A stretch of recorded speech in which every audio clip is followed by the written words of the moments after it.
8:53. Did you notice early this morning when Rick was talking a little bit about what you're going to do with the winter lawns? Oh, yeah. Yeah. Well, it's finally cooling off. It's that time of year, and before you know it, it will be time to put in the winter lawn. This morning we have the important do's and don'ts, what you need to know before you put the winter lawn in, and also what kind of fall flowers you can start planting as well. Gardener Karsten joins us live this morning with tips. Hey, Karsten.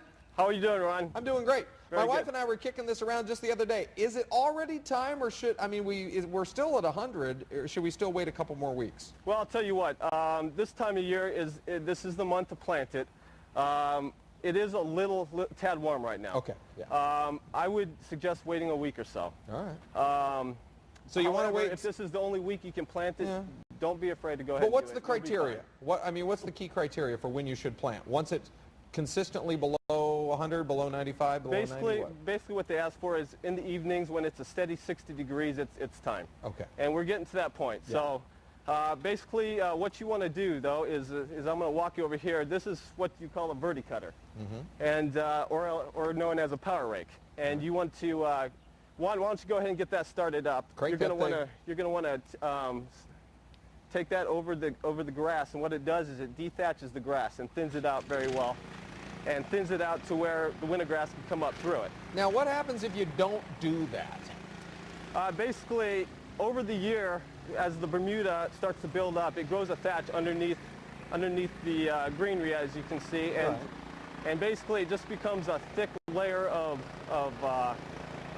just stuff that is hard for the winter grass to come up through. So you want to thin that out real good, and after you do that, you want to rake up all the thatch that it brings up, and you want to lay your seed down. And then at that point, you want to put a layer of mulch onto it. Okay, so you do the thatching. Obviously, you rake it all up, get everything cleared up and ready to go. You put the seed, you put the mulch. What about aerating? Aerating, at this point in time, aerating you don't have to worry about until later on in the year.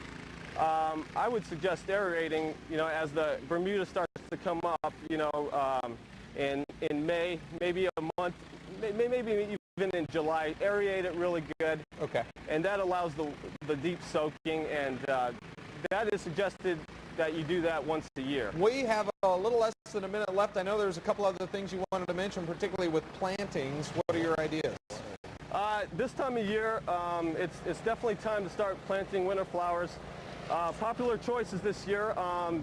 Here in the middle, you can see that with these bright pink blooms, those are cosmos. Those will last you through the winter. And then here we have snapdragons. And these are very popular right now. I love snapdragons. Those will last you all the way up to probably May. Basically, all these flowers that you see here will last up until the weather hits about 100 degrees again. Yeah. And then they'll start to die off. As long as we don't have any good freezes. How often do you water that winter lawn? How often do you, on the winter lawn, Rick's asking, just to shift back to the winter lawn, we got about 10 seconds left. As we shift back to winter lawns, how long do you, or how often do you water and for how long? Winter grass, when you plant the seed, basically you want to, what I do is I water the seed until it comes up 3 times a day, anywhere from 5 to 8 minutes. Okay, 3 times a day, 5 to 8 minutes. Absolutely. Karsten, thanks a lot. You're welcome. Looks like somebody's getting their lawn just about wrapped up. Yeah. The downside of